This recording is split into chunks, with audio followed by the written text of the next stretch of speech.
মাটিতেই সৃষ্টি, মাটিতেই বেড়ে ওঠা, মাটিরই সাথে মানুষের সম্পর্ক জন্ম জন্মান্তরের। রেজিস্ট্রেশন বিভাগের কার্যক্রম মাটি ও মানুষকে ঘিরেই।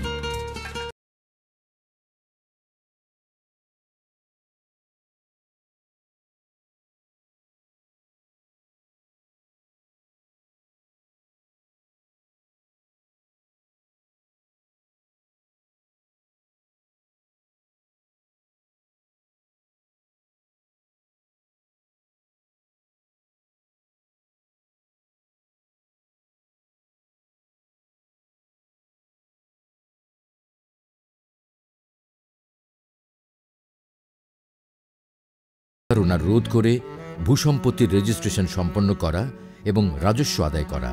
রেজিস্ট্রার হিসেবে প্রথম দায়িত্ব পালন করেন মিস্টার এডওয়ার্ড টেরেট্টা। সময়ের সাথে সাথে সাধারণ মানুষ রেজিস্ট্রেশন পদ্ধতির উপকারিতা উপলব্ধি করতে থাকে। পরবর্তীতে কিছু উল্লেখযোগ্য সাধারণ আইন জারি হয়। সর্বশেষ 1908 সনের 16 নম্বর আইন। 1947 সালে ভারত ও পাকিস্তান নামে দুটি স্বাধীন রাষ্ট্রের প্রতিষ্ঠা হয়। উভয় দেশেই রেজিস্ট্রেশন আইন 1908 বহাল থাকে। মনে রাখবা, রক্ত যখন দিয়েছি, রক্ত আরো দেব। এদেশের মানুষকে মুক্ত করে ছাড়বো ইনশাআল্লাহ। এবারে সংগ্রাম আমাদের মুক্তির সংগ্রাম, এবারে সংগ্রাম স্বাধীনতার সংগ্রাম। তারপর 1971 সনের 26শে মার্চ শুরু হয় মহান মুক্তিযুদ্ধ। এদেশের আপামর জনগণ ঝাঁপিয়ে পড়ে মুক্তিযুদ্ধে। দীর্ঘ 9 মাসের রক্তক্ষয়ী যুদ্ধে 30 লক্ষ শহীদের রক্তের বিনিময়ে অর্জিত হয় মহান স্বাধীনতা। পৃথিবীর মানচিত্রে জন্ম নেয় বাংলাদেশ নামের একটি স্বাধীন ও সার্বভৌম রাষ্ট্র। স্বাধীনতার পর সংবিধানের 149 নম্বর অনুচ্ছেদের বিধান অনুযায়ী 1908 সনের রেজিস্ট্রেশন আইন স্বাধীন বাংলাদেশে বলবৎ থাকে। 2014 সনের 5 জানুয়ারি বর্তমান গণতান্ত্রিক সরকার ক্ষমতায় আসেন। 12 জানুয়ারি 2014 খ্রিস্টাব্দে আইন, বিচার ও সংসদ বিষয়ক মন্ত্রণালয়ের মাননীয় মন্ত্রী হিসেবে দায়িত্বভার গ্রহণ করেন জনাব আনিসুল হক এমপি। জনাব আনিসুল হক 1956 সনের 30শে মার্চ এক সম্ভ্রান্ত মুসলিম পরিবারে জন্মগ্রহণ করেন। তিনি ঢাকার প্রখ্যাত সেন্ট জোসেফ স্কুল থেকে মাধ্যমিক ও উচ্চ মাধ্যমিক পাশ করেন। এরপর ঢাকা বিশ্ববিদ্যালয়ে ইংরেজি সাহিত্যে অনার্স সহ মাস্টার ডিগ্রি অর্জন করেন। পরবর্তীতে তিনি লন্ডনের বিখ্যাত কিংস কলেজ থেকে আইন বিষয়ে মাস্টার্স ডিগ্রি অর্জন করেন। তিনি তার পিতা সিরাজুল হকের সাথে ঐতিহাসিক বঙ্গবন্ধু হত্যা মামলার আইনজীবী হিসেবে দায়িত্ব পালন করেন এবং বঙ্গবন্ধুর খুনিদের শাস্তি নিশ্চিত করে জাতিকে কলঙ্ক মুক্ত করেন। জনাব আনিসুল হক স্পর্শকাতর পিলখানা হত্যা মামলারও আইনজীবী হিসেবে গুরুত্বপূর্ণ দায়িত্ব পালন করেন। তিনি 2014 সনে অনুষ্ঠিত 10ম জাতীয় সংসদ নির্বাচনে বাংলাদেশ আওয়ামী লীগের প্রার্থী হিসেবে ব্রাহ্মণবাড়িয়া 4 আসন থেকে সংসদ সদস্য নির্বাচিত হন। 2011 সনে মাননীয় প্রধানমন্ত্রী জননেত্রী শেখ হাসিনা রেজিস্ট্রেশন পরিদপ্তরকে রেজিস্ট্রেশন অধিদপ্তরে উন্নীতকরণের অনুশাসন প্রদান করেন। মাননীয় মন্ত্রী মহোদয় দায়িত্ব গ্রহণের পর অধিদপ্তর বাস্তবায়নের জন্য ব্যক্তিগতভাবে উদ্যোগী হন। 2 জানুয়ারি 2018 খ্রিস্টাব্দে তাঁর ঐকান্তিক প্রচেষ্টায় বাস্তবে রূপ নেয় রেজিস্ট্রেশন অধিদপ্তর। তিনি দায়িত্ব গ্রহণের পর এই বিভাগের উন্নয়নে ব্যাপক ভিত্তিক উদ্যোগ গ্রহণ করেন। মাননীয় মন্ত্রী মহোদয় বাংলা এবং ইংরেজি উভয় ভাষায় নিবন্ধন সার গ্রন্থ বা রেজিস্ট্রেশন ম্যানুয়াল হালনাগাদ করে মুদ্রণের ব্যবস্থা গ্রহণ করেন। রেজিস্ট্রেশন কার্যক্রমে গতিশীলতা আনা এবং পক্ষগণকে দ্রুত মূল দলিল ফেরত প্রদানের লক্ষ্যে তিনি বিজি প্রেসের পরিবর্তে মন্ত্রণালয়ের ব্যবস্থাপনায় 20 কোটি টাকার 2,35,000টি বালাম বই ও অন্যান্য রেজিস্ট্রার মুদ্রণ করে দেশের প্রতিটি সাব রেজিস্ট্রি অফিসে পৌঁছানোর ব্যবস্থা করেন। সারা দেশে নকল নবিশদের দীর্ঘ প্রায় 2 বছর পারিশ্রমিক বকেয়া ছিল। তিনি নকল নবিশদের বকেয়া পারিশ্রমিক পরিশোধের জন্য প্রথম দফায় 25 কোটি টাকা এবং দ্বিতীয় দফায় 76 কোটি টাকা পরিশোধের ব্যবস্থা গ্রহণ করেন। মাননীয় মন্ত্রী মহোদয় আসার পরে থেকে আমরা একত্রে অনেক মাসের বেতন পেয়েছি। যেমন আমি একসাথে 1,87,000 টাকা পেয়েছি, এজন্য আমি খুব আনন্দিত। আমি 1,50,000 টাকা পেয়েছি, সেই টাকা পেয়ে আমার সংসারে অনেক উপকার হয়েছে। সেজন্য মাননীয় মন্ত্রী মহোদয়কে অসংখ্য ধন্যবাদ জানাচ্ছি। তিনি রেজিস্ট্রেশন বিভাগের কর্মকর্তাদের পেশাগত দক্ষতা বৃদ্ধির জন্য দেশের ভিতরে বিচার প্রশাসন প্রশিক্ষণ ইনস্টিটিউটে এবং বাংলাদেশ লোক প্রশাসন প্রশিক্ষণ কেন্দ্রে প্রশিক্ষণের ব্যবস্থা গ্রহণ করেন।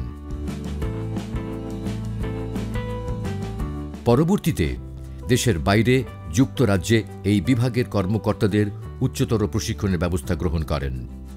সাব রেজিস্ট্রারের শূন্যপদ পূরণের লক্ষ্যে বাংলাদেশ পাবলিক সার্ভিস কমিশনের মাধ্যমে মোট 171 জন নতুন সাব রেজিস্ট্রার নিয়োগের ব্যবস্থা গ্রহণ করেন। তিনি এই বিভাগের কর্মকর্তাদের বদলিতে শৃঙ্খলা ফিরিয়ে আনেন। 309 কোটি টাকা ব্যয়ে দেশের 14টি জেলা রেজিস্ট্রার অফিস ও 98টি সাব রেজিস্ট্রি অফিস ভবন নতুনভাবে নির্মাণের উদ্যোগ গ্রহণ করেন। রেজিস্ট্রেশন বিভাগের কর্মকর্তাদের একটা দাবি ছিল পরিদপ্তর থেকে অধিদপ্তরে উন্নত করা, সেটাও হয়েছে।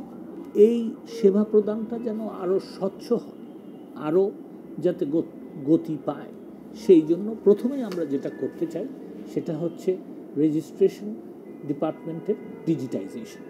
আমার মনে হয় যে সাব রেজিস্ট্রারগণদের এটা প্রশিক্ষণ, একটা কন্টিনিউয়াস প্রশিক্ষণ অত্যন্ত প্রয়োজন, যেটা এখন দেওয়া হচ্ছে, যাতে এই যে প্রযুক্তির উন্নয়ন, এই প্রযুক্তির উন্নয়নের সাথে তাল মিলিয়ে তারা যেন আপনার জনগণকে সেবা পৌঁছে দিতে পারে।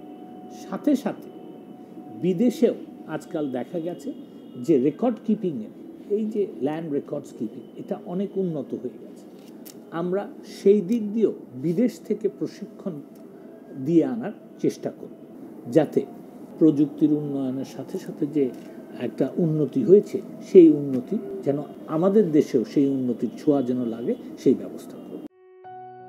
এদেশের জনগণকে প্রাতিষ্ঠানিক সেবা প্রদানের পাশাপাশি রেজিস্ট্রেশন বিভাগের কর্মকর্তাগণ বিভিন্ন সামাজিক দায়িত্ব বরাবরই আন্তরিকতার সাথে পালন করে আসছে। যেমন বন্যার্ত মানুষকে ত্রাণ বিতরণ, শীতার্ত মানুষের জন্য উষ্ণ আন্তরিকতা দিয়ে শীত বস্ত্র বিতরণ। একটা মানুষ তার সারা জীবনের কামাই দিয়ে একটা বাড়ি করে, জমি কেনে বা একটা ব্যবসা প্রতিষ্ঠান রেজিস্ট্রেশন করে, এইখানে আমরা রেজিস্ট্রেশন ডিপার্টমেন্টের তাদেরকে আমরা শক্তিশালী করে মডার্নাইজ করবো না, তা তো হয় না। যেটা জাতির জনকের কন্যা সঠিকভাবে অনুধাবন করে আমাদের আইনমন্ত্রী মহোদয়ের মাধ্যমে আমরা বেশ কিছু পদক্ষেপ নিয়েছি। যেমন দেখেন, এখন আগে সাব রেজিস্ট্রার সাহেব এখন ক্লাস 1 অফিসার, তাদেরকে আমরা পিএটিসি ট্রেনিং করানো হচ্ছে। পাশাপাশি এখন বিসিএসের মাধ্যমে তাদের অ্যাপয়েন্টমেন্ট হচ্ছে, ভালো ভালো ছেলেপেলে আসতেছে। আমরা প্রত্যেক জেলা রেজিস্ট্রারকে গাড়ি সরবরাহের ব্যবস্থা সক্রিয় বিবেচনাধীন রয়েছে। মাননীয় মন্ত্রী, আইনমন্ত্রী, উনি যখন এখানে বললেন, মাননীয় প্রধানমন্ত্রী বললেন এই 25টা 60টা কেন, সারা বাংলাদেশের সকল সাব রেজিস্ট্রি অফিসকে আমি এই নতুন করে করব, প্ল্যান দেওয়া হোক। সে প্ল্যান দেওয়া হয়েছে মাননীয় প্রধানমন্ত্রী নির্দেশে। আমাদের আইনমন্ত্রী মহোদয় এটাও করছেন। রাজস্ব আদায়ে রেজিস্ট্রেশন বিভাগ অত্যন্ত গুরুত্বপূর্ণ ভূমিকা পালন করে চলছে। দেশের রাজস্ব আদায়কারী প্রতিষ্ঠানসমূহের মধ্যে বর্তমানে দ্বিতীয় সর্বোচ্চ অবস্থানে রয়েছে রেজিস্ট্রেশন বিভাগ। উন্নয়ন যদি ত্বরান্বিত করতে হয় তাহলে পরে রেজিস্ট্রেশন একেবারে নির্ভেজাল যেরকম করতে হবে, নির্ভরযোগ্য করতে হবে, সাথে সাথে মানুষ যাতে সহজে পায়, মানুষের ভোগান্তিও হ্রাস করতে হবে। এবং এক্ষেত্রে মাননীয় প্রধানমন্ত্রীর যে ভিশন, তার সাথে যুক্ত হয়েছে আমাদের যে মাননীয় আইনমন্ত্রী, তার গতিশীল নেতৃত্ব। আমি আশা করব যে এবারের যে সম্মেলন, এই সম্মেলনে এই বিষয়টি সামনে আসুক।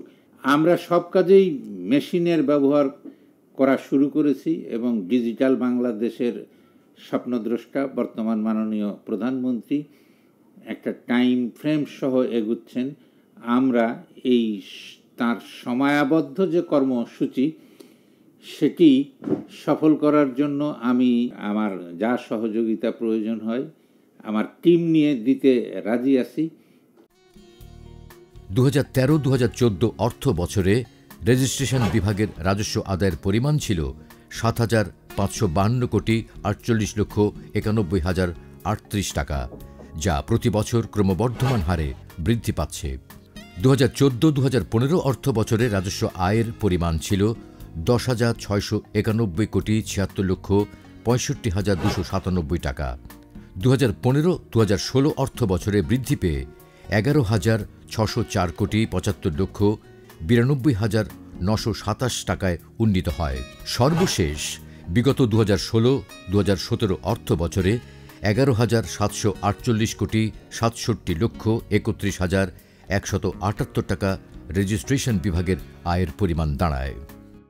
সাব রেজিস্ট্রারগণ যেভাবে দলিল রেজিস্ট্রির সময় তাদের মনোনিবেশ করে থাকেন, আমাদের ডিস্ট্রিক্ট রেজিস্ট্রার প্রাত্যহিকভাবে এটা মনিটর করে থাকেন। একইভাবে আইআরও-বৃন্দ আমাদের ওভারঅল এগুলি মনিটরিং করে থাকেন।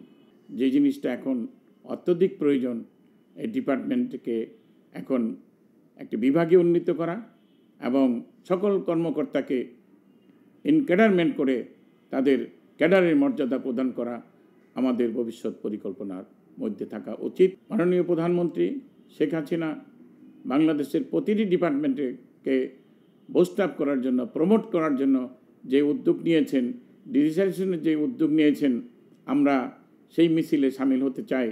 সর্বোপরি মানুষের সত্যের যে জিম্মাদারি রেজিস্ট্রেশন বিভাগ সংরক্ষণ করে থাকে। রেজিস্ট্রেশন বিভাগ সেবার মান উন্নয়নে সর্বদাই সচেষ্ট রয়েছে। রেজিস্ট্রেশন বিভাগ জনগণকে নানা ধরনের সেবা প্রদান করে থাকে, যেমন অসুস্থ, প্রতিবন্ধী এবং বয়োজ্যেষ্ঠদের জন্য রয়েছে হুইল চেয়ারের ব্যবস্থা। সেবা গ্রহীতাদের সঠিক তথ্য প্রদানের জন্য রয়েছে হেল্প ডেস্ক। বর্তমান পদ্ধতিতে রেজিস্ট্রেশন প্রক্রিয়া।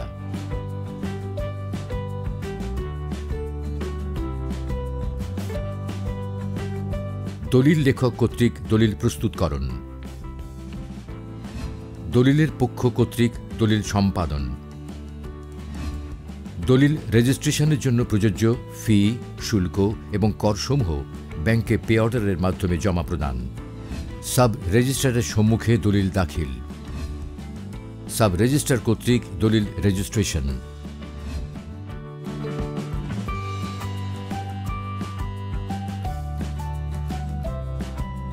বালাম বইতে মূল দলিল দৃষ্টে লিপিবদ্ধকরণ,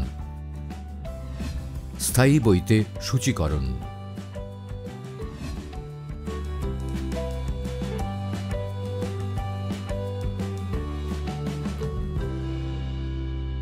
পক্ষকে দলিল ফেরত প্রদান। আইন বিচার ও সংসদ বিষয়ক মন্ত্রণালয়ের মাননীয় মন্ত্রী জনাব আনিসুল হক এমপি দায়িত্ব গ্রহণ করার পর রেজিস্ট্রেশন ডিপার্টমেন্টকে উনি ঢেলে সাজানোর একটা সিদ্ধান্ত গ্রহণ করেন। রেজিস্ট্রেশন বিভাগে কর্মকর্তাদের প্রশিক্ষণের ব্যবস্থা ছিল না, মাননীয় মন্ত্রী মহোদয় প্রশিক্ষণের ব্যবস্থা করেন। প্রশিক্ষণ শুধু দেশে না, দেশের বাইরেও উনি প্রশিক্ষণের ব্যবস্থা করেন। রেজিস্ট্রেশন প্রক্রিয়ায় নকল নবিশ নামে কিছু লোক কাজ করে, তাদের দীর্ঘদিনের পারিশ্রমিক বকেয়া ছিল। মাননীয় মন্ত্রী মহোদয় নিজে উদ্যোগী হয়ে সারা দেশে নকল নবিশদের বকেয়া পারিশ্রমিক প্রদানের ব্যবস্থা করেছেন। শুধু তাই নয়, নির্ধারিত সময়ে পারিশ্রমিক পান, সেই জন্য নতুন একটা বিধিমালা প্রণয়ন করতে যাচ্ছেন। সারা দেশে পর্যায়ক্রমে প্রায় সমস্ত রেজিস্ট্রি অফিস এবং জেলা রেজিস্ট্রার অফিস নতুনভাবে নির্মাণের এবং পুনর্নির্মাণের সিদ্ধান্ত গ্রহণ করেছেন। দীর্ঘ সময় এখানে অফিসারের শূন্যতা থাকতো। মাননীয় মন্ত্রী মহোদয় প্রায় 171 জন নতুন সাব রেজিস্ট্রার এখানে নিয়োগ করেছেন। রেজিস্ট্রেশন বিভাগে একটা শৃঙ্খলা ফিরে এসেছে, একটা উন্নয়নের ছোঁয়া লেগেছে। আমি মাননীয় আইনমন্ত্রী মহোদয়ের কাছে বিনীত অনুরোধ করব, রেজিস্ট্রেশন সার্ভিসকে যদি ক্যাডার সার্ভিস উন্নীত করা হয়, তাহলে এই ডিপার্টমেন্টে আরও বেশি মেধাবী অফিসারদের আগমন হবে না, এদেশের ভূমি ব্যবস্থাপনায় অনেক বেশি দক্ষতা অর্জিত হবে। রেজিস্ট্রেশন প্রক্রিয়া ডিজিটাইজেশন করা এখন হচ্ছে যুগের দাবি। মাননীয় প্রধানমন্ত্রী এবং আইনমন্ত্রী মহোদয়ের কাছে আমার অনুরোধ থাকবে, রেজিস্ট্রেশন প্রক্রিয়া যেন দ্রুত তথ্য প্রযুক্তি নির্ভর আধুনিক একটি বিভাগে উন্নীত করা হয়। আমি বাংলাদেশ রেজিস্ট্রেশন সার্ভিস অ্যাসোসিয়েশনের প্রেসিডেন্ট হিসাবে মাননীয় প্রধানমন্ত্রী এবং মাননীয় আইনমন্ত্রী মহোদয়কে এই বিভাগের পক্ষ থেকে কৃতজ্ঞতা জানাচ্ছি, প্রাণঢালা অভিনন্দন জানাচ্ছি। মাননীয় প্রধানমন্ত্রীর রূপকল্প 2021 বাস্তবায়নের লক্ষ্যে রেজিস্ট্রেশন বিভাগ সমান তালে এগিয়ে চলেছে। জনগণকে তথ্য প্রযুক্তি নির্ভর আধুনিক রেজিস্ট্রেশন পদ্ধতি উপহার দেওয়ার লক্ষ্যে রেজিস্ট্রেশন পদ্ধতি আধুনিকায়ন ও ডিজিটালাইজেশনের কার্যক্রম চলমান রয়েছে। আমরা অত্যন্ত সৌভাগ্যবান যে আমাদের বর্তমান মন্ত্রী মহোদয় আইন মন্ত্রণালয়ের দায়িত্ব নেওয়ার পরেই মূলত এই ডিপার্টমেন্টের চালচিত্র পরিবর্তন হতে শুরু করে। ওনার সময় আমরা যে সমস্ত পরিবর্তন লক্ষ্য করেছি তাতে করে আমাদের ডিপার্টমেন্টের চেহারা এখন অনেক বদলে গেছে। জনগণকে সেবা দেওয়ার মানসিকতা তৈরি হয়েছে, রাজস্বের মাত্রা বেড়ে গেছে এবং ভবিষ্যতে এই মাত্রা আরও বেড়ে যাবে এবং জনগণ আরও বেশি দ্রুত সেবা পাবে। বাড়ছে রাজস্ব, বাড়ছে প্রবৃদ্ধি, বাড়ছে সেবার মান ও গতি, সমৃদ্ধ হচ্ছে দেশ, জাতি ও সাধারণ মানুষ। রেজিস্ট্রেশন পরিবারও এই সাফল্যের অংশীদার হতে পেরে গর্বিত।